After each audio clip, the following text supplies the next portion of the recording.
பல பேருக்கு அது வந்து ஒரு வாழ்வு கொடுத்துருக்கு சார். ஏன்னா படத்தை படமா பார்க்காம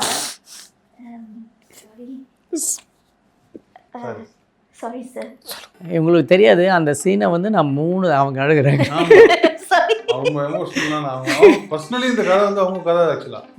நான் வந்து குழந்தையோட வெளியே வரேன், 19 வயசு. எங்க ஃபேமிலி எல்லாமே என்ன நல்லா கன்வின்ஸ் பண்ணாங்க, நாங்களும் இருக்கோம், உங்களுக்கு எந்த பிரச்சனையும் இல்லை. வரும்போது கூட காரில் வரும்போது நான் பேசிட்டு வந்தேன். நான் ஜெயலலிதா அம்மாவை பாரு, இந்திரா காந்தியை பாரு, இப்படிலாம் சொல்லி நம்மளை வந்து போல்ட் ஆக்குவாங்க. வெளியே சொசைட்டியில் வேலைக்குன்னு போயிட்டு வரும்போது அவ்வளோ பிரச்சனையை ஃபேஸ் பண்ணிட்டு வருவோம். ஃபேமிலியை பார்த்துட்டு பல பேர் வாழ்க்கையில் ஒரு ஸ்டெப்ஸ் எடுக்கலாம். ஏன்னா கவிதாவை பார்த்து கவிதாவுக்கு சுற்றுலங்களுக்கு ஒரு கான்ஃபிடென்ட் வந்துச்சு. நம்ம என்ன கல்யாணம் பண்ணிக்கலாம். என்னோட நிறைய சிஸ்டர்ஸ் சொன்னாங்க, என்னோட ஃப்ரெண்ட்ஸ் சொன்னாங்க, கவி நீ ஒரு பெரிய இன்ஸ்பிரேஷனாக இருக்கேன், இந்த வயசுல இப்படி ஒரு டிசிஷன் எடுத்துருக்கு. எங்கள் குழந்தை இந்த மாதிரி இருந்தால் நாங்கள் சந்தோஷமாக இருப்போம். ஆனால் அது அடுத்த கொஸ்டின், ஆனால் ஸ்டெப்ஸ் எடுக்கலான்ற ஒரு பாதையை நீ கொடுத்துருக்க அப்படின்னாங்க. நாங்கள் ரொம்ப நேர்மையான ஒரு வாழ்க்கை எத்தனை வயசுலையும் தேர்ந்தெடுத்துக்கலாம்னு தப்பு கிடையாது, ஆனால் நியாயமானதாக இருக்கணும் அப்படின்னு. இந்த நூறுசாமி படம் பல பேருக்கு ஒரு இன்ஸ்பிரேஷன். ஸோ ஒரு என்டர்டெயின்மெண்ட்டாக போனோம், ஒரு சினிமாவை பார்த்தோம், அப்படி இல்லை. அந்த சினிமா மூலமாக வந்து நீங்கள் ஒரு சமுதாயத்தை வந்து நீங்கள் நிறைய மாற்றிருக்கீங்க, நிறைய பேருக்கு ஒரு ஒரு கான்ஃபிடென்ட்டை கொடுத்துருக்கீங்க சார். அது பெரிய விஷயம். அதுக்கு எத்தனை நன்றிகள் சொன்னாலும் பத்தாது. வணக்கம். இன்றைக்கி நம்ம பார்க்க போகிற ரொம்ப ஸ்பெஷலான ஒரு பர்சனலாக எனக்கு ரொம்ப எமோஷ்னலாக என்னை கனெக்ட் பண்ண ஒரு மூவி நூறுசாமி படத்துடைய டைரக்டர் சார் சசி சார் நம்ம கூட இருக்காங்க. சார்கிட்ட நிறைய கேள்விகள் கேட்கணும், நிறைய சார்கிட்ட ஷேர் பண்ணணும் அப்படின்றது. இது வந்து ஒரு இன்டர்வியூன்னு இல்லாமல் ஒரு எமோஷ்னலான ஒரு பாண்டிங்னு வச்சுக்கலாம். நமக்கு ரொம்ப பிடிச்சவங்க கிட்ட நிறைய விஷயங்கள் நம்ம பேசணும்னு ஆசைப்படுவோம். ஒரு படைப்பை வந்து ஒரு படைப்பாளிக்கு வந்து பெரிய விஷயம் என்ன அப்படின்னா, அவங்க பேர் சொன்ன உடனே அவங்கள கண்டுபிடிச்சிடுவாங்க ஒரு பெரிய படைப்பாளிகளை. ஆனால் சசி சாரை பொறுத்த வரைக்கும் அவரோட ஒவ்வொரு படைப்புமே பேசப்பட்டுட்டு இருக்கு. ஆரம்ப காலத்தில் பார்த்தீங்க அப்படின்னா பூ படம் ரிலீஸ் ஆகும்போது பூ சசி அப்படின்ற மாதிரி சொல்லாமலே சசி, ரோஜா கூட்டம் சசி, அதுக்கப்புறம் இன்னும் நிறைய படங்கள். இப்போ வந்து ரீசெண்டாக பிச்சைக்காரன், இப்போ ரீசெண்டாக பார்த்தீங்க அப்படின்னா நூறுசாமி வந்து பல 100 விதமான மனிதர்களுடைய உணர்வுகளை வந்து ஒரு சில மணித்துளிகளில் சொன்ன ஒரு படம். சாரை சந்திக்கிறதுல ரொம்ப சந்தோஷம். வணக்கம் சார். வணக்கம்.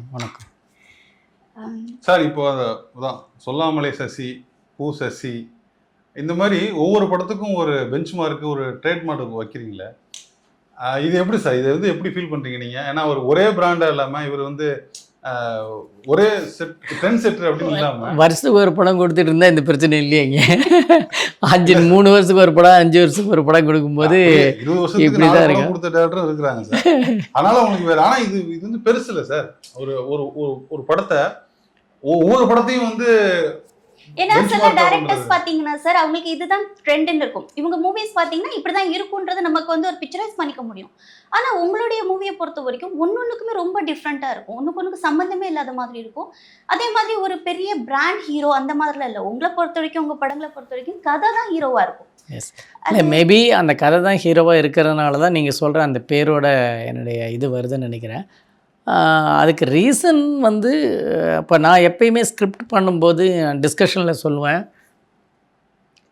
இந்த படம் சக்ஸஸ்ங்கிறது நம்ம கையில் இல்லை, ஆனால் இந்த படத்தை பற்றி 5 வருஷம் பேசப்படணும், அப்படி ஸ்கிரிப்ட் பண்ணணும். நாங்கள் அங்கே பேசிக்கிறது அடுத்த படம் டிஸ்கஷனில் ஒருத்தர் எவ்ரி மூவி டிஸ்கஷனை கிராஸ் பண்ணாமல் வரவே சான்ஸ் இல்லை. அப்படி ஒரு சில டேரக்டர்ஸாக டிஸ்கஷனே இல்லாமல் பண்ணுறாங்க. அப்படி டிஸ்கஷனில் வந்து அவங்க மண்டையை போட்டு உடைக்கும்போது இந்த படத்தில் இப்படி பண்ணாங்களா, எப்போ அவங்க மட்டும் பண்ணாங்க அது அப்படின்னு சொல்லிட்டு நம்ம பேர் அடி பண்ணோம், ஒரு தடவை அது அடி பண்ணோம் அப்படின்னு நம்ம பேசிப்போம். இது எத்தனைனா 5 வருஷத்துக்கு பேசணும் மினிமம் அப்படிங்கிறது எங்களுக்கு ஒரு பெஞ்ச் மார்க்காக இருக்கும், ஒரு டார்கெட்டாக இருக்கும், ஒரு டார்கெட் இருக்கும் எங்களுக்குள்ள. அதே மாதிரி தான் நான் அசிஸ்டன்ஸுக்கிட்ட கதை சொல்லும்போது என்ன சொல்லுவேன் அப்படின்னா, இங்கே பாரு 5 வருஷம் கழித்து கூட நீ படம் பண்ணிக்கோ, ஆனால் உன் படம் பண்ணேன் அப்படின்னா அடுத்த 5 வருஷத்துக்கு மினிமம் 5 வருஷத்துக்கு அந்த படத்தை பற்றி ஆடியன்ஸ் மறக்கக்கூடாது, ப்ரொடியூசர்ஸ் மறக்கக்கூடாது. அது உனக்கு சோறு போடும். படம் ஃப்ளாப் ஹிட்டுங்கிறது அப்புறம் மக்கள் மறக்க முடியாத ஒரு படம் பண்ணிடணும். அப்போ வந்து நீ எங்கள் கதை சொல்ல போனாலுமே அந்த படம் டேரக்டர் வர சொல்கிறேன், நல்லா இருக்கோ இல்லை கேட்டுருவோண்டா அப்படிம்பாங்க. ஸோ அதுதான் என்னுடைய பெஞ்ச் மார்க்காக இருக்குது. நான் மற்றவங்களுக்கு சொல்கிறதும் அதுதான். Okay sir. இப்போ சார் வந்து மூவிஸ் வந்து இப்போ ப்ரொடியூசருக்காக கதை சொல்ல போகும்போது ஜென்ரலாக அது வந்து நிறைய யங்ஸ்டர்ஸ் இப்போ வரக்கூடிய இளம் இயக்குனர்களுக்கு இது ஒரு பெரிய ஒரு விஷயமா இருக்கும். ஏன்னா ஒரு ப்ரொடியூசர்கிட்ட கதை கேட்க போனால் முதல்ல ஹீரோ யார் அப்படின்னு கேட்பாங்க. அப்போ ஹீரோக்காக படத்தை பண்ணுவாங்க, இல்லை ஒரு ஸ்கிரிப்டை ரெடி பண்ணிட்டு ஹீரோக்காக சில சேஞ்சஸ் பண்ணுவாங்க. பட் சார் வந்து அந்த மாதிரி என்னைக்காச்சும் காம்ப்ரமைஸ் பண்ணி ஸ்கிரிப்ட் பண்ணுவீங்களா, இல்லை இதுதான் என்னோட ஸ்கிரிப்ட்? இல்லைங்க, காம்ப்ரமைஸ் பண்ணலைன்னா ஸ்கிரிப்ட் படம் நான் சக்ஸஸ்ஃபுல் டைரக்டராகவே இருக்க முடியாது. எக்ஸாக்ட்லி. நீங்கள் மக்களை மனசில் வச்சுக்கிட்டு, இப்போ இருக்கிற ட்ரெண்டை மனசில் வச்சுக்கிட்டு, இது எல்லாமே சாங்ஸ் இப்போ இருக்கிற இந்த வெரைட்டி இப்போ இருக்கிற சாங்ஸ் எப்படி இருக்குன்னு மனசில் வச்சுக்கிட்டு, இது எல்லாமே மைண்டில் வச்சுக்கிட்டு நீங்கள் ஸ்கிரிப்ட் பண்ணால் தான் ஜெயிக்கும். இல்லாட்டினா அதை நாம் மட்டும் போட்டு பார்த்துக்குவோம். இல்லைன்னா குறைஞ்ச மக்கள் மட்டும் பேசுவாங்க. இப்போ 100 சாமியிலேயே ஒரே விஷயங்க, சினிமா என்பது வணிகம் சார்ந்த கலை, கமர்ஷியல் ஆர்ட். அது இதில் இந்த வணிகம்ங்கிற விஷயத்தை தூக்கிட்டு ஆர்ட்டுன்னு நீங்கள் ஃபீல் பண்ணிங்கன்னா, கன்சிடர் பண்ணிங்கன்னா, நீங்கள் ஒரு படம் பண்ணலாம், 2 படம் பண்ணலாம் மேக்ஸிமம். அதுக்கு மேலே நீங்கள் படம் பண்ண முடியாது.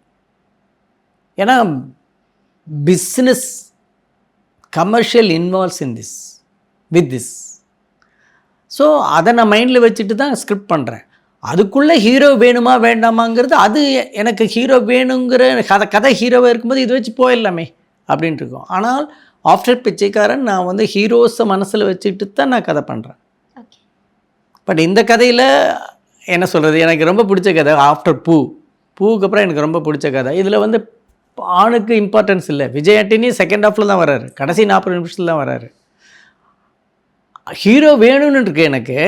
ஆனால் அவருக்காக ஒரு இன்ட்ரொடக்ஷன் சீனோ இல்லை அவருக்காக அந்த அவருடைய கேரக்டர் ஸ்க்ரீன் பிளேயில் வந்து செகண்ட் ஹாஃபில் தான் வருதுன்னா ஃபர்ஸ்ட் ஹாஃபில் கொண்டு வந்து வைக்க முடியாது, தோற்றுரும்.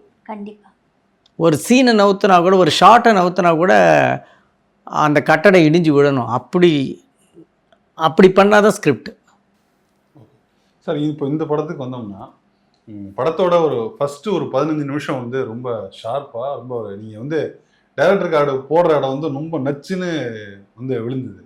அது எப்படி சார்? எப்படின்னா இந்த 15 நிமிஷத்துலேயே வந்து நீங்கள் வந்து ஒரு முன்னோட்டம் மாதிரி, வரப்போகிற கதைக்கு வந்து முன்னோட்டம் மாதிரி, இதை தான் சொல்ல போகிறேன் அப்படின்னு கிட்டத்தட்ட ஒரு ஷார்ட் ஃபிலிம் மாதிரி இருந்துச்சு இந்த ஃபர்ஸ்ட் 15 நிமிஷம் மட்டும். அது எப்படி பிளான் பண்ணீங்களா, எப்படி சார்? அதாங்க ஃபஸ்ட் ஆக்ட்னு சொல்லுவாங்க, செட்டப் பண்ணுறது. அதாவது இப்போ இந்த கதையை என்னுடைய கால் இருக்குல்ல, இதுக்கப்புறம் இருந்து நீங்கள் படத்தையே ஸ்டார்ட் பண்ணலாம். ஒரு பொண்ணு பென்ஷன் ஆஃபீஸுக்கு போயிட்டு 10,000 ரூபா லஞ்சம் கேட்குறாங்கன்னு சொல்லிட்டு வந்து புலம்புறதுலேருந்தே ஸ்டார்ட் பண்ணலாம். அப்போ ஒருத்தன் கேட்குறான், ஏன் மாதம் 1000 ரூபா வாங்குறேன், இந்த பச்சை பரம்பல் கேரக்டர், மாதம் 1000 ரூபா வாங்க போகிறீங்கள, 10,000 ரூபா கொடுத்தா என்ன அப்படின்னு கேட்பான். ஏன் அதுக்கு என்ன, நான் ஆயுசு வரைக்கும் நாங்கள் 10,000 ரூபா வாங்குறது, 10,000 ரூபா வாங்குறது, நடுவில் நாங்கள் கல்யாணம் பண்ணிக்கூடாதா அப்படின்னு கேட்குறதுலேருந்து கதை ஸ்டார்ட் பண்ணலாம். அங்கே தான் கதை ஸ்டார்ட் ஆகுது. உண்மையாலுமே கதை அங்கே தான் ஸ்டார்ட் ஆகுது. ஆனால் நான் அதுக்கு முன்னாடி 15 நிமிஷம் என்ன சொல்ல வேண்டி இருக்குன்னு 15 நிமிஷம் இல்லை 10 நிமிஷம் இருக்கும். 10 நிமிஷம் என்ன சொல்ல வேண்டி இருக்குது அப்படின்னா, பாருங்கள், இந்த அம்மா, இந்த செல்விங்கிற ஒரு பொண்ணு இருக்காங்க, அவங்க ரொம்ப நல்ல அம்மாங்க. குழந்தைங்கள நல்லபடியாக படிக்க வச்சு கடன்லாம் வாங்கி கொண்டு போயிட்டு ஹாஸ்டலில் சேர்த்துட்டு வந்துடுறாங்க. அவங்களுக்கு ஒரு கல்யாணம் பண்ணிக்கணும்னு ஆசை இருக்குங்க. ஏன்னா அவங்க சூழ்நிலை சரியில்லை, அவங்களுக்கு கல்யாணம், பசங்க வளர்ந்துட்டாங்க, எனக்கு கல்யாணம் பண்ணிக்கலாம்னு ஆசை இருக்குங்கன்னு அதுக்கப்புறம் தான் சொல்கிறேன். அதுக்கு முன்னாடி வரைக்கும் ஆடியன்ஸ் மைண்டில் இந்த பொண்ணு நல்ல கேரக்டருங்க, நல்ல அம்மாங்க அப்படின்னு நான் சொல்ல வேண்டியதாக இருக்குது. ஸோ இங்கே இதுக்கப்புறம் ஆடியன்ஸ் வந்து இந்த பொண்ணு மனசுக்குள்ளே உக்காந்துட்டாங்கன்னு வச்சுக்கலாம். அதுக்கப்புறம் அந்த பொண்ணுடைய பிரச்சனை, தன்னுடைய பிரச்சனையை ஏற்றுக்குவாங்க. இது வந்து ஸ்க்ரீன் பிளேயில் இருக்கிற டெக்னிக் தான். பட் உண்மையாலுமே நம்ம சமூகம் கரெக்டாக இருந்தால் கதை பிரச்சனையை அங்கேருந்தே ஸ்டார்ட் பண்ணலாம். ஒரு பொண்ணுக்கு இந்த பிரச்சனை இருக்குங்க, அதான் அதில் வர்ற வாத்தியார் சொல்லுவார், நீங்கள்லாம் இவ்வளோ தூரம் பேச வேண்டியிருக்கு, எங்கிட்டெல்லாம் யாராவது ரீமேரேஜ் பண்ணிக்கிறேன்னு கேட்டால் ஆமாடான்னு ஒரே வார்த்தையில் முடிச்சுடுவேன். நீங்கள் இவ்வளோ தூரம் பேச வேண்டியிருக்குன்னா, அவ்வளோ தூரம் பேசுனது தான் அந்த டைட்டில் கார்டுக்கு முன்னாடி வர்ற விஷயம்.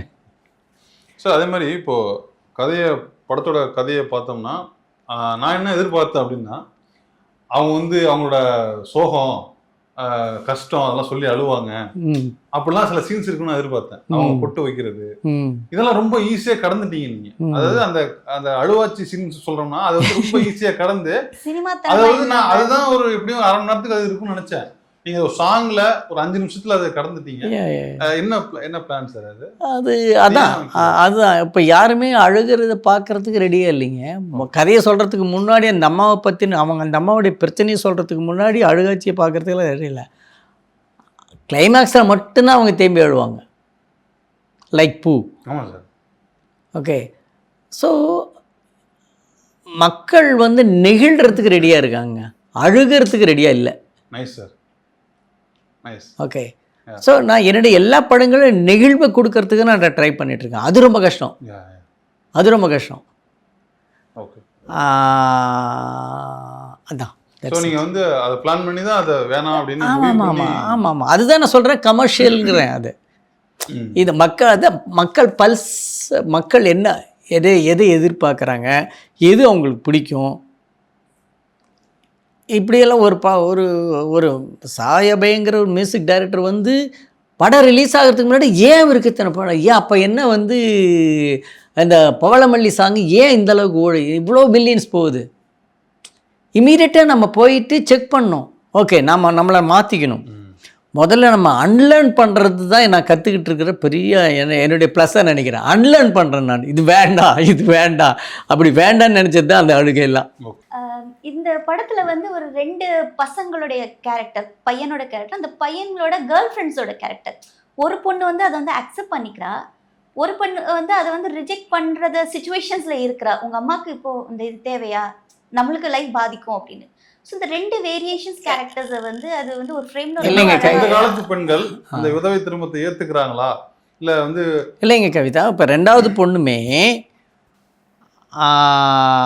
அவங்க என்ன சொல்கிறாங்களா, நான் அம்மாவுக்கு ரீமேரேஜ் வேண்டான்னு சொல்லலை, இந்த சுச்சுவேஷனில் இப்போ இது தேவையா அப்படிங்கிறது தான். ஏற்கனவே கேஸ்ட் பிரச்சனை இருக்குது, ஸ்டேட்டஸ் பிரச்சனை இருக்குது, இதில் இது வேறையா அப்படிங்கிறாங்க. அதுக்கப்புறம் சொல்கிற வார்த்தை இதுதான், எங்கள் அம்மாவுக்கு நான் வேண்டாம் சப்போர்ட் அவங்க அம்மாவுக்கு ரீமேரேஜுங்கிற தேவை தான், நான் சப்போர்ட் பண்ணுறேன் அப்படிங்கிற வார்த்தையே இருக்குது, டைலாக் இருக்குது. ஸோ 2 பொண்ணு இல்லை, வித்தியாசம் இல்லை. ஏன்னா எந்த பொண்ணுமே வந்து என்ன புரிஞ்சுக்கிட்டேன்னா சார், இதை வந்து நீங்கள் கொஞ்சம் இந்த காலத்து பெண்கள் இந்த விதவை மறுமணத்தை என்னவா பார்க்குறாங்க, இப்போ வந்து அந்த பிரச்சனை வந்து சமூகத்தில் எல்லாருக்கும் அது வந்து பிரச்சனையாக தான் மாறுது ஒவ்வொரு விதங்களும். அப்போ வந்து ஒரு பொண்ணு அதை ஜஸ்ட் லைக் தட் எடுத்துக்கிறாங்க அந்த யூடியூப் சேனல் பொண்ணு. இப்போ இதில் கொடூரம் என்னென்னா, விதவை பெண்கள் இருக்குல்ல, இந்த கணவனை இழந்த விதவை கைம்பெண்கள். ஓகே, மனைவி இழந்ததுக்கு என்ன பேர்? இல்லையே சார், கிடையவே கிடையாது. ஒய் அப்போ எவ்வளோ கொடூரமான ஒரு வாழ்க்கையை, கொடூரமான ஒரு அழுத்தத்தை பெண்களுக்கு கொடுக்குறோம். ஓகே, இப்போ நீங்கள் கேட்க வந்து கேள்வி அதான் அந்த இப்போ உள்ள பெண்களுக்கான மனநிலை என்னவா இருக்குது, அதை சொல்ல ட்ரை பண்ணீங்களான்னு நான் கேட்க. இல்லை வேரியேஷனை கொடுக்கவே இல்லை. இந்த 2வது ஃபர்ஸ்ட் பொண்ணு ஓகே டன், செகண்ட் பொண்ணுக்கு இந்த சுச்சுவேஷனில் வேண்டாங்கிறது மட்டும்தான். இது நம்ம கல்யாணத்துக்கு அப்புறம் வச்சுக்கலாமேங்கிற வார்த்தையும் இருக்காது, டைலாகும் இருக்குது. ஸோ 2 பொண்களுமே சப்போர்ட் பண்ணுற பெண்கள் தான் சார். அப்புறம் இந்த படத்தில் முக்கியமான, ஏன்னா யங் ஜென்ரேஷன் அவங்கெல்லாம் இப்போ மீறி வந்துட்டாங்க. அதனால தான் இந்த கதையை கொண்டு போய் வில்லேஜில் வைக்கிறேன். நான் வைக்கல, இது நடந்த கதை, இது உங்கள் படம் பார்த்துருப்பீங்க, நடந்த கதை இது. இப்போ வந்துட்டு போனார் அவர் தான் அந்த பாஸ்கர். ஆமாம், ஒரு இன்னொரு சேனல் இன்டர்வியூக்கு போகிறாரு. சார் இப்போ அதே மாதிரி இன்னொரு முக்கியமான சீக்வன்ஸ் பார்த்தீங்கன்னா, அம்மாவோட திருமணத்தை பற்றி 2 பசங்க பேசிக்கிறது இருக்குல்ல, அந்த சீக்வன்ஸ் வந்து நான் அப்படி எதிர்பார்க்கல. ஏன் 2 ஃபைட்டுக்கு நடுவில் அந்த பேசிக்கிற மாதிரியான ஒரு எதுக்கு ஃபைட் பண்ணிக்கிட்டு அவங்க வந்து பேசிக்கிறாங்களே, அம்மா எப்படின்னு, எதுக்கு அந்த மாதிரியான ஒரு சுச்சுவேஷன் வச்சிங்க அதை? சத்யா, இதுக்கு முன்னாடி என்ன நடந்திருக்கு அப்படின்னா, அம்மா ஏன் வேண்டாங்கிறா, இந்த பையன் எப்படியெல்லாம் கன்வின்ஸ் பண்ணுறான்.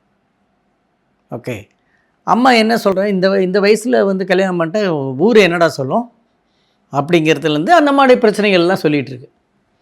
இப்போ இந்த சீக்வன்ஸ் முடித்த உடனே அந்த அம்மா வந்து ஒரு பிளான் பண்ணி, இவனுக்கு ஒரு அழகான பொண்ணு காமிச்சிட்டா அம்மா கல்யாணம் ஆகுது, ஆட்டுக்குட்டி கல்யாணம் ஆகுது, போயிடுவான் அப்படின்னு சொல்லிட்டு ஒரு பொண்ணை காமிச்சிட்டான். அவன் அந்த பொண்ணை கன்வின்ஸ் பண்ணிட்டு வந்துட்டான். இப்போ அடுத்து இந்த அம்மா காய் நவுத்துது, சின்ன பையனை பிரச்சனையில் இருக்கான். ஓகே அவனை விட்டு கேட்க வைக்கலாம் அப்படின்னோடனே இப்போ அவன் போனால் மறுபடியும் அதே வேர்பலாக இருந்தால் நல்லா இருக்காது.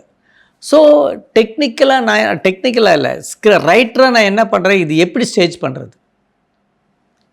ஓகே இது ஃபைட்டு அடிச்சுக்கிட்டே பேசுனா கொஞ்சம் வெரைட்டி இருக்கும் அப்படின்னு பண்ணுறதுக்காக தான் அவன் பேச வேண்டியது பேசணும்.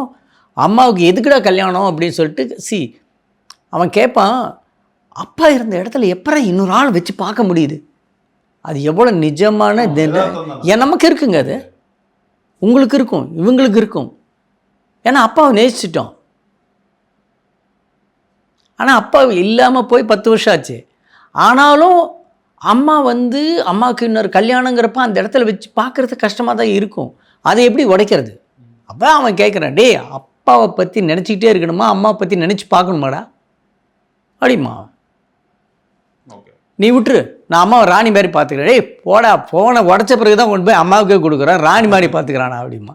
ஸோ உண்மையாலுமே நம்ம அம்மாவை ஏதோ தாங்கி பிடிச்சிட்டு இருக்கோம், அம்மாவை பயங்கரமாக அம்மாவை பார்த்துட்ருக்கோம், ஒன்றுமே பண்ணுறதில்ல நம்ம அம்மாவுக்கு, ஏதோ சாப்பாடு போடுறோம் அவ்வளோதான். சார் அப்புறம் இது ஒரு ஒரு ஒரு திருமணம் பற்றின ஒரு கதை அப்படின்னு வரும்பொழுது இது ஒரு கடைசியாக ஒரு சீக்வன்ஸ் ஒன்று இருக்குது. இதுலேயும் கொலை முயற்சியா, இதுலேயும் கொலை பண்ணணுமா அப்படிங்கிறத நான் எதிர்பார்க்கல சார். அதாவது ஒரு காதல்ல ஒரு ஆணவ கொலைன்னு சொல்றாங்கல்ல, அது மாதிரியான ஒரு சிக்கல் இதுலயும் இருக்குமான்னு வச்சு அது ரொம்ப வித்தியாசமா அணுகிருக்கு சொந்தக்காரங்களே இது பண்றது. ஸோ அந்த டிஃபிகல்டிஸ் அது உண்மையா நடந்துச்சா? உண்மையா வீட்டுக்குள்ள அவ்வளவு பெரிய இதுலாம் இல்லை, ஆனா யாருக்குமே விருப்பம் இல்லை. கல்யாணம் உண்மையான கல்யாணத்துக்கு விருப்பம் இல்லை. இது வரைக்குமே சப்போர்ட் இல்லை. தங்கச்சி அக்கா கிட்ட இருக்கு, அண்ணன் இன்னும் பேசலை. Okay okay. ஸோ எனக்கு என்னன்னா, இந்த டிப்பிக்கல் லவ்க்கு என்னென்னலாம் எதிர்ப்பு இருக்குதோ அதே லவ் அதே பிரச்சனைகள் இந்த காதல் இருக்குது.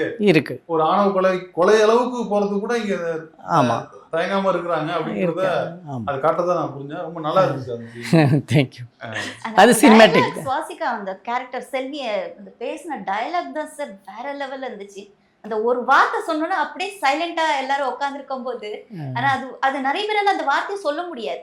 அந்த கடந்து வரக்கூடிய நிறைய ஏன்னா நிறைய பேர் அடக்கிக்கிட்டு இருப்பாங்க, இதை சொன்னா தப்பாயிடுமோ அப்படின்னு சொல்லிட்டு. ஆனா அந்த பொண்ணு அந்த கோவத்துல அந்த கேரக்டர் அந்த டயலாக் பேசவும் பயங்கர கிளாப்ஸ் தியேட்டர் ஃபுல்லா அந்த இது நீங்கள் நினச்சி பாருங்கள், எத்தனை பேர்த்தோட இது மாதிரி மிடில் ஏஜில் இருக்கிற சிங்கிள் மதருடைய அம்மாக்கள் இன்னும் ஹஸ்பண்ட் கூட தான் இருந்துகிட்ருப்பாங்க, மாமாக்கள் இன்னும் ஒய்ஃப் கூட தான் இருந்துகிட்ருப்பாங்க, சித்தப்பாக்கள் இன்னும். ஆனால் எந்த கூச்சமுமே இல்லாமல் கண்டுக்காமல் இருப்பாங்க, இந்த பொண்ணை பற்றி கண்டுக்காமல் இருப்பாங்க.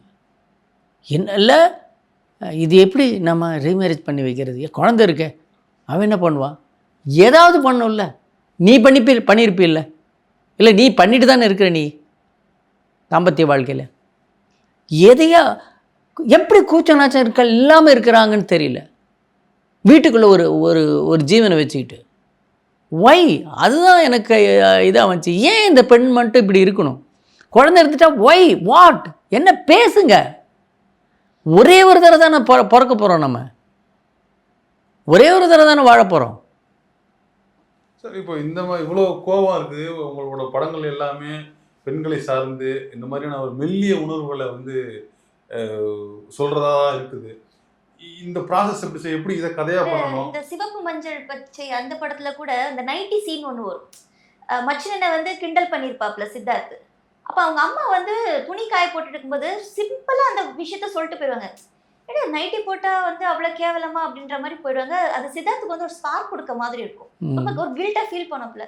அந்த சீன் பார்க்கும்போது அது ஒரு சாதாரணமான ஒரு டயலாக் மாதிரி இருந்தாலும் கூட அது பயங்கர ஒரு இம்பாக்ட் பண்ணிச்சு. ஏன்னா இன்னைக்கு நிறைய பேர் சொன்னாங்கன்னா, ஒரு ஆணை கேவலப்படுத்தினா புடவை எடுத்து கட்டிக்கூடா, பூ எடுத்து வச்சுக்கூடா, வளையல் போட்டுக்கூடாம்பாங்க.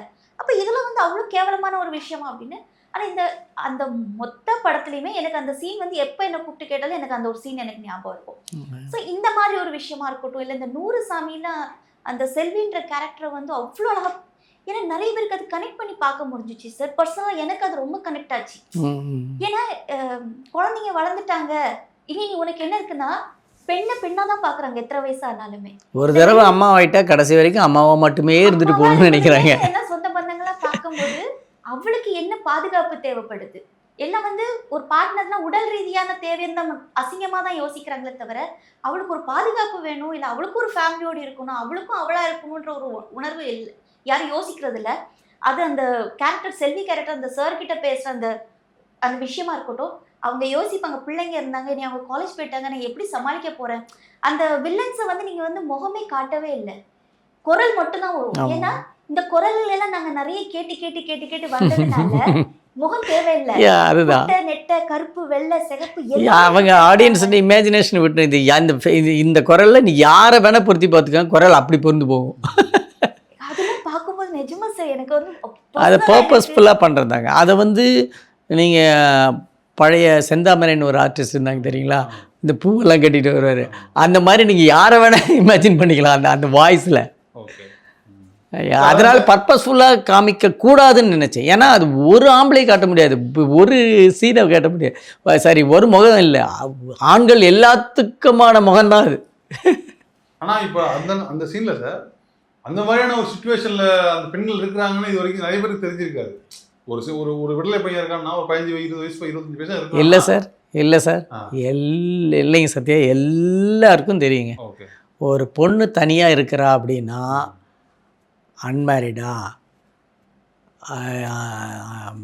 என்ன ஒன்றும் கல்யாணம் ஆகலையா, என்ன ஏஜ், இல்லை கல்யாணம் புருஷன் வந்து ஊரில் இருக்கானா, எங்கே இருக்கான், இதெல்லாம் பார்த்து எல்லாருடைய இதுவும் எல்லா ஆண்களுடைய பார்வையும் அப்படி இருக்கிறதுக்கு வாய்ப்பு இருக்குது. நிறையா என்ன சொல்கிறது, மெச்சூர்ட் பர்சன்ஸ் மட்டும்தான் அதை கரெக்டாக அணுகிறாங்க. மற்றது எல்லாருக்கும் எடுத்த உடனே ஒரு பொண்ணு தனியாக, அதுதான் அந்த படத்தில் டைலாக் வரும், அந்த என்னுடைய கார்டுக்கு முன்னாடி, தனியாக இருக்கிற ஒரு பொண்ணை கண்ணியமாக கௌரவமாக நடத்துகிற ஊர் இந்த உலகத்தில் எங்கேயாவது இருக்கா என்ன, இப்படி இதுக்கப்புறம் தான் என்னோடய டைட்டில் என்னோடய கார்டு வரும். இப்போ அதான் வந்து இந்த மெல்லிய உணர்வுகளை கதையாக்குறது இல்லை, இவ்வளோ பேசும்போது உங்கள்கிட்ட இவ்வளோ கோபம் வருது, ஆனால் படத்தில் வந்து அந்த கோபங்கள் எங்கேயுமே வர மாட்டேங்குது. நீங்கள் பண்ண படங்கள் எல்லாமே வந்து ரொம்ப மெல்லிய இலை போல இருக்கும். இல்லைங்க சத்யா, இப்போ நான் படத்தை எப்படி பார்க்குறேன் அப்படின்னா வந்து கொடி பிடிக்கக்கூடாதுன்னு பார்க்குறேன். யாரும் கொடி பிடிக்கக்கூடாது. ஷோல்டர் மேலே கை போட்டிங்க பாருங்கள், எனக்கு இந்த பிரச்சனை இருக்குது, நீங்கள் எப்படி ஃபீல் பண்ணுறீங்க, இதை சொல்லணும். இதை நீங்கள் புரிய வச்சிட்டிங்கன்னா போதும். இப்போ படம் பார்த்துட்டு வர்றவங்க எல்லாருமே என்ன வீட்டுக்கு போயிட்டு தன்னுடைய அப்பாவை பார்க்க வைக்கிறாங்க. ஏன்னா அம்மா இறந்து 4-5 வருஷம் ஆச்சு, அப்பாவை பற்றி இது போய் திங்க் பண்ணவே இல்லைன்னு சொல்லிட்டு அப்பாவை பார்க்க வைக்கிறாங்க. அதுக்கப்புறம் இந்த படத்தை பற்றி டிஸ்கஸ் பண்ணுறாங்க. இதில் வர்ற கேரக்டர் படி எப்படிப்பா இது உங்களுக்கு பிடிச்சிருக்கா, இந்த மாதிரி ஒரு விஷயத்தை நம்ம ட்ரை பண்ணலாமாப்பா, இல்லைப்பா இது நமக்கு விட்டு பிடிக்குது இல்லைங்கிறலாம் அப்புறம் ஒரு டிஸ்கஷன் ஸ்டார்ட் ஆகிருக்கு. அது ஏன் ஸ்டார்ட் ஆகிருக்குன்னா, எல்லார் மனசுலையும் போய் உட்காரோம், அவங்க மேலே கோபப்படலை, நீங்கள் இப்படி இருக்கீங்க, இந்த பொண்ணு இப்படி இருக்கா, இதில் என்ன தப்பு இருக்குது, நீங்கள் இப்படி நடந்துக்கிறீங்க இல்லையா, இந்த கருணாஸ் கேரக்டர் இப்படி பண்ணுறதுனால என்ன யூஸ், என்ன நினச்சிருச்சு அந்த அம்மா, தனக்கான ஒரு வாழ்க்கையை தேர்ந்தெடுக்கணும்னு நினச்சாங்க. பசங்க சொந்த அம்மாவுக்கு கல்யாணம் பண்ணிக்க, எங்கே தப்பு இருக்குது இதில் அப்படின்னு அவங்க இது வந்து கலாச்சார சீர்கேடா பார்க்குறாங்க. இது வந்து இப்போ நீங்கள் அந்த கிராமத்தை என்னன்னா கேள்வி கேட்க வந்தது. இப்போ இது எதிர்க்கிறவர்கள் இதை வேணான்னு சொல்கிறவங்க எல்லாருமே, எனக்கு தெரிஞ்ச வேணான்னு யாருமே சொல்கிறது இல்லைங்க. அப்போ கிராமத்தில் அப்படி ஒரு செட்டப் வச்சுருந்தீங்க. அதான் மக்களுக்கு வந்து இப்படி இப்போ வந்து இந்த படமாக வந்து பார்க்குறப்ப, ஆமாம் எதுக்குடா நம்ம இதை ஏற்றுக்கிட்டு இருந்தோம், ஏன் இது கரெக்டாக தான் இருக்குது, அந்த பொண்ணுடைய ஃபீல் எத்தனை பேர்த்துக்கு ரெசனேட் ஆகுது, இதை வந்து எதுக்கு ஏற்றோன்னு ஒரு சின்ன அவங்களுக்குள்ளேயே ஒரு கேள்வி வரும். ஆனால் உடனடியாக இந்த இடத்துக்கு கல்யாணம் பண்ணி வச்சிடலாமா அப்படியெல்லாம் வரவே மாட்டாங்க. ஆனால் தான் பண்ணுறதுங்கிற ஒரு குற்ற உணர்வு ஸ்டார்ட் ஆகும். இதை எடுத்து சொல்கிறதுக்கு ஆள் இல்லை, இதில் எடுத்துட்டாங்க, இது நிறைய புக்ஸில் வந்துருச்சு. சினிமாவில் கேபி சாரோ இல்லை வந்து கேஎஸ்ஜி சாரோ இல்லை வந்து ஈவன் கௌதம் கூட சும்மா ஜஸ்ட் லைக் தட் கடந்து போவார். இதை கௌதம் மேனன் சொல்கிறேன், ஜிவிஎம். ஸோ ஆனால் ஒரு வில்லேஜில் இருக்கிற ஒரு பொண்ணை பற்றி அவங்க எல்லாமே ஹேண்டில் பண்ணது எல்லாமே சிட்டியில் இருக்கிற பொண்ணுங்க. இங்கே 1-2 பிரச்சனை இல்லை, அங்கங்கே இங்கே நடக்குது. ஆனால் வில்லேஜில் இன்னும் பெரிய கேள்விக்குறியாக இருந்துட்டு இன்னும் அவங்க லைஃப் வந்து நான் போய் டாக்குமெண்ட்ரி பண்ணுறப்ப 2021 நான் இந்த அவங்கள பற்றி படிக்கிறேன். அவங்கள ஒரு ஷார்ட் ஃபில்ம் ஒரு யூடியூப் சேனலில் பார்க்குறேன். அதுக்கப்புறம் அவங்களோட பேசிவிட்டு அங்கே போய் டாக்குமெண்ட்ரி பண்ணேன். அவங்க அண்ணா அண்ணி சித்தி எல்லாரு கூடயும் பேசுகிறேன், ஊர்க்காரங்க எல்லாரு கூடயும் பேசுகிறேன். யாருக்குமே பெரும்பாலான அவங்களுக்கு அதில் உடன்பாடு இல்லை. எப்போ 2021 நினைக்க முடியுதா?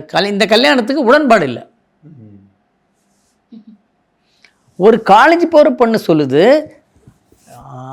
பண்ணலாம், ஆனால் கிராமத்தில் அவ்வளோவா பண்ண மாட்டாங்க, சப்போர்ட்டே இல்லை அங்கேருந்து. ஏன்னா அவங்க அந்த மாதிரி ஒரு என்ன சொல்கிறது கல்ச்சர் அப்படிங்கிறதுல என்ன, அதாவதுங்க ஒருத்தர் நாம் இருக்கிறோன்னு வச்சுக்கோங்களேன், இங்கிருந்து நாம் அந்த இடத்துக்கு போகணுன்னு சொல்லிட்டு நகுந்தால் தான் நம்ம காலில் இரும்பு சங்கிலி கட்டியிருக்கிறதே தெரியும் வரும். நவராமல் ஒரே இடத்துல இருந்தீங்கன்னா அங்கே அந்த சங்கிலி இருக்கிறதே தெரியாது. அப்படி செல்வி வந்து இங்கிருந்து நவரணும்னு நினச்சாங்க, சங்கிலி கட்டப்பட்டது தெரிஞ்சு அதை உடைக்கணுமா வேண்டாம், பசங்க 2 பேர் சேர்ந்து உடச்சிருந்தானுங்க. இதுதான் படம். அதே மாதிரி கிளைமேக்ஸில் கூட அவங்க அதான் டிஸ்கஸ் பண்ணாங்க, இந்த யாரையும் கன்வின்ஸ் பண்ணலை டைரக்டர் வந்து கிளைமேக்ஸில் வந்து ஊர்க்காரங்களை வந்து கன்வின்ஸ் பண்ணிக்கலாம், உனக்குன்னு தேவையில்லை இவனுங்களாம் திருந்த மாட்டானுங்க கூட டைரக்டர் நினச்சிட்டு ஸ்கிப் பண்ணி இல்லை அப்படி ஒரு கிளைமேக்ஸ். இந்த விஷயத்த வந்து ஊரில் நீங்கள் வழக்கமாக நீங்கள் தர்க்கபூர்வமாக அணுகிறவர், எல்லாத்தையும் பாயிண்டாக எடுத்து வச்சுட்டு அணுகிறவர் இது வரைக்கும் எல்லா படமும். நான் என்ன எதிர்பார்த்தேன்னா, சரி ஊரை வந்து பயங்கரமாக கன்வின்ஸ் பண்ணி நிறுத்தி எல்லாத்தையும் கண்கலங்க வச்சு மாற்றிடுவாரு அப்படின்னு தான் நான் எதிர்பார்த்தேன் கிளைமேக்ஸ். அதான் ரொம்ப ஃபன்னியாக ரொம்ப டேக்கிள் பண்ணிட்டீங்க. உண்மைதான் நீங்கள் சொன்ன மாதிரி அந்த மாதிரி ஒரு கிளைமேக்ஸ் இருந்தது. இந்த அம்மா பேசியே தன்னுடைய நிலைமையை எடுத்து சொல்லியே எல்லாருமே ஆயுதத்தை கீழே போட்டுருவாங்க. அதில் பாதி பேர் இது சரியில்லைப்பா நம்ம பண்ண, பாதி கிளம்பி போயிடுவானுங்க, பாதி வந்து போலீஸுக்கு பயந்து போவானுங்க, இவர் மட்டும் தனியாகிடுவார் அப்படின்னு ஒரு கிளைமேக்ஸ் இருந்தது. ஆடியன்ஸ் அதாவது பீப்புள் கன்வின்ஸ் ஆகிட்டாங்கன்னு ஒரு இது இருந்தது இந்த அம்மா பேசுகிற பேச்சில். அப்புறம் அது வந்து போர் அடிச்சிடும், இவ்வளோ தூரம் பேசியாச்சு செல்வி, இதுக்கு மேலே மறுபடியும் பேசணும்னா வந்து அது டாக்குமெண்ட்ரி மாரி ஆகிடும் அது அப்படின்னு சொல்லிட்டு இந்த இடத்துல ஒரு ஹியூமர் தான் வந்து ஒரு எல்லா வயசி அந்த கதை வந்துங்க. ஒரு அம்மா தன்னுடைய பசங்களை போர்டிங் ஸ்கூலில் அனுப்புகிறப்ப அவங்கள பிரிய முடியாமல் கதறின அந்த அம்மா தனக்கு கல்யாணம் அப்படிங்கிறப்ப கல்யாணத்துக்காக போராடின அந்த அம்மா தனக்கு கல்யாணம்னு வரும்போது மறுபடியும் பிரிய முடியாமல் அழறாங்க. இதுதான் கதை. இங்கே முடிஞ்சிருச்சு எனக்கு. செல்வியோட லைஃப்னு பார்த்தீங்கன்னா இங்கே முடிஞ்சிருச்சு எனக்கு. அதுக்கப்புறம் இருக்கிறதெல்லாம் சினிமா தான். அந்த சினிமாவில் போயிட்டு மறுபடியும் அழுகையை உட்கார வச்சுட்டு இந்த கருத்து சொல்லிட்டு இருந்தோம்னா நிற்காது, மக்கள் எழுந்திரிச்சிருவான். ஸோ அப்படி மாற்றினது தான் இந்த கிளைமேக்ஸ். சாப்பாட்டு சீனில் கடைசியில் இன்னைக்கு மார்னிங் கூட சொல்லிட்டீங்க அழுது. அது என்ன ரொம்ப என்ன மாதிரி சீன்ஸ். இப்போ இது வரைக்கும் நான் எப்படி ஃபீல் பண்ணேன்னா, அதை இது வரைக்கும் ஒரு புது பெண் வந்து பிறந்த வீட்டிலேருந்து பூந்த வீட்டுக்கு போகிறது தான் பேசு பொருளாக இருக்குது சாதாரண பெண்ணுக்கு அப்படின்னு. சரி, அந்த மாதிரி பொண்ணுங்களுக்கு தான் அந்த பிரச்சனை இருக்குன்னா, இவ்வளவு காலம் வாழ்ந்து அவங்களுக்கு ஒரு அனுபவம் இருக்குது, அம்மா இருக்கிறாங்க, 2 பிள்ளை பெற்று இருக்காங்க, அவங்களுக்கு என்ன இருக்க போதே அவங்க ஈஸியா அப்படின்னு நான் நினைக்கிறேன்.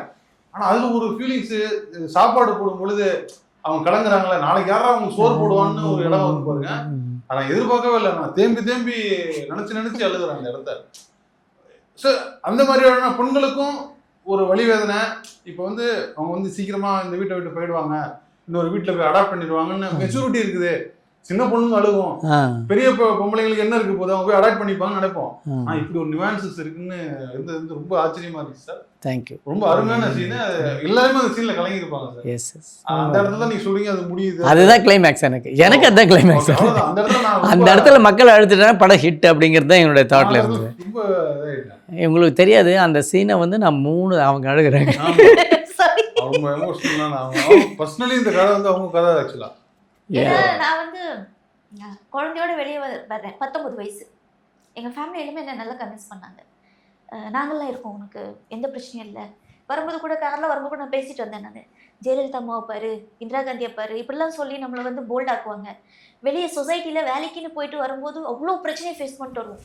குழந்தைங்கள்ட்ட சொல்ல முடியாது, அம்மா அப்பாட்ட சொல்ல முடியாது, இங்கே எவ்வளோ டார்ச்சர்ஸாக அனுபவிச்சுட்டு வரும்போது எத்தனையோ நாள் தனியாக ஷவரை திறந்துலாம் அழுத நாட்கள் உண்டு.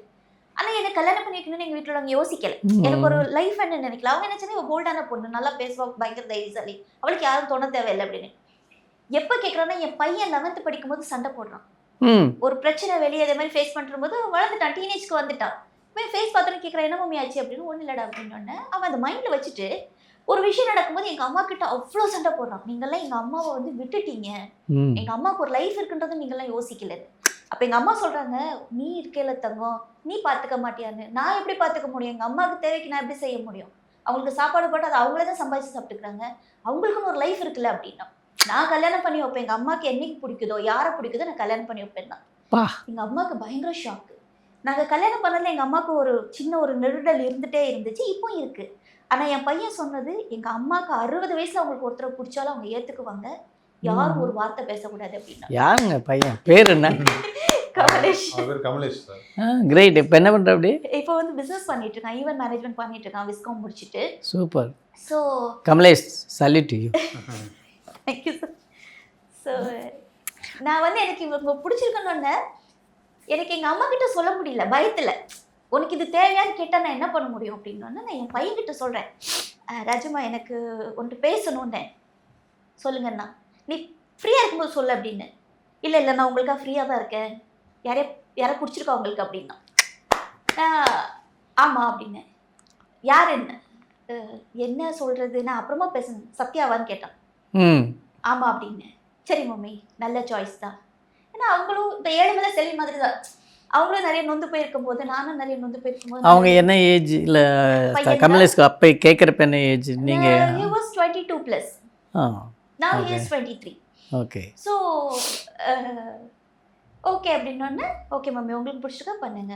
இப்போ சில விஷயங்கள் அவங்க எந்த பிரச்சனையும் இல்லை, லீகலாக they are all are fine அப்படின்னா நாளைக்கு நீங்கள் போய் கஷ்டப்படக்கூடாது, அவங்க வீட்டில் யாருக்கும் பிடிக்கலன்னு இருக்கக்கூடாது. இதை எங்கள் மாமியாரும் அதே மாதிரி என்னை அக்செப்ட் பண்ணிட்டாங்க. கம்ப்ளீட்லி மனசார என்னை அக்செப்ட் பண்ண ஒரு பர்சன் எங்கள் மாமியார், என் பையன். ஸோ இந்த 100 சாமியில் பல சாமிகள் இருக்க மாதிரி எங்கள் லைஃப்லேயும் நிறைய சாமிகள் இருக்கிறாங்க. ஸோ இந்த படத்தை பார்க்கும்போது எனக்கு பர்சனலாக என்னால் இப்போ நான் டைஜஸ்ட் பண்ண, நான் வந்து ஒரு டைரக்டராக பார்க்கல, என்னோட உணர்வுகளை பிரதிபலித்த என்னோட ஒரு சகோதரனாவோ என் நண்பனாவோ எனக்கு உங்களுக்கு பர்சனல் நிறைய தேங்க்ஸ் பண்ணணும்னு இருந்துச்சு. இந்த படத்தை பார்த்துட்டு வந்தோன்னா நான் வந்து விமர்சனம் பண்ணுறேன்னு ஒரு நபர் பெல்லார்மின்னு ஒரு ஃபேஸ்புக்கில் அப்புறம் எனக்கு கமெண்ட் பண்ணுற சகோதரி, நான் என் மனைவி இழந்து 10 வருஷம் ஆச்சு, உங்கள் கதையை கேட்கும்போது எனக்கு கொஞ்சம் கஷ்டமாகவும் இருக்குது, ஒரு தன்னம்பிக்கையும் இருக்குது, நான் ஏன் ஒரு கல்யாணம் பண்ணிக்கூடாதுன்னு யோசிக்கிறேன்னாரு. நிச்சயமாக அழகான வாழ்க்கை, நல்ல வாழ்க்கை எல்லாரும் தேர்ந்தெடுத்துக்கலாம், நியாயமான வாழ்க்கை, நீங்கள் பண்ணிக்கோங்க பிரதர் அப்படின்னு. இது எப்போ 100 சாமி விமர்சனம்? 3 நாளைக்கு முன்னாடி பார்த்துட்டு சண்டே பார்த்துட்டு வரேன், மண்டே நான் விமர்சனம் பண்ணுறேன். மண்டே தனியாக ஒரு பர்சனல் ஃபீலிங்ஸில் எஃபியில் ஒரு வீடியோ போடுறாங்க, அந்த வீடியோ கீழே வந்து அவர் கமெண்ட் பண்ணுறாரு. அவருக்கு வந்து இப்போது என்னோட ஃப்ரெண்ட் ஒருத்தவங்க விடோவாக இருக்காங்க, 10 இயர்ஸாக பேசிகிட்டு இருக்காங்க. ஸோ பை காட் கிரேஸ் அது முடிஞ்சிடும்னு நினைக்கிறேன். ஸோ உங்களோட இந்த 100 சாமியை பார்த்துட்டு பல பேர் வாழ்க்கையில் ஒரு ஸ்டெப்ஸ் எடுக்கலாம். ஏன்னா கவிதாவை பார்த்து கவிதாவுக்கு சுற்றிலுங்களுக்கு ஒரு கான்ஃபிடென்ட் வந்துச்சு, நம்ம என்ன கல்யாணம் பண்ணிக்கலாம். என்னோட நிறைய சிஸ்டர்ஸும் சொன்னாங்க, என்னோடய ஃப்ரெண்ட்ஸ் சொன்னாங்க, கவி நீ ஒரு பெரிய இன்ஸ்பிரேஷனாக இருக்க, நீ இந்த வயசில் இப்படி ஒரு டிசிஷன் எடுத்திருக்க, எங்கள் குழந்தைங்க இந்த மாதிரி இருந்தால் நாங்கள் சந்தோஷமாக இருப்போம். ஆனால் அது அடுத்த கொஸ்டின், ஆனால் ஸ்டெப்ஸ் எடுக்கலான்ற ஒரு பாதையை நீ கொடுத்துருக்க அப்படின்னாங்க. நான் சொன்னேன், ரொம்ப நேர்மையான ஒரு வாழ்க்கை எத்தனை வயசுலையும் தேர்ந்தெடுத்துக்கலாம், இல்லை தப்பு கிடையாது, ஆனால் நியாயமானதாக இருக்கணும் அப்படின்னு. இந்த 100 சாமி படம் பல பேருக்கு ஒரு இன்ஸ்பிரேஷன், பல பேருக்கு அது வந்து ஒரு வாழ்க்கை கொடுத்துருக்கு. சரி, ஏன்னா படத்தை படமாக பார்க்காம சாரி சார். ஸோ ஒரு என்டர்டெயின்மெண்ட்காக போனோம், ஒரு சினிமாவை பார்த்தோம், அப்படி இல்லை. அந்த சினிமா மூலமாக வந்து நீங்கள் ஒரு சமுதாயத்தை வந்து நீங்கள் நிறைய மாற்றிருக்கீங்க, நிறைய பேருக்கு ஒரு கான்ஃபிடென்ட்டை கொடுத்துருக்கீங்க சார். அது பெரிய விஷயம். அதுக்கு எத்தனை நன்றிகள் சொன்னாலும் பத்தாது.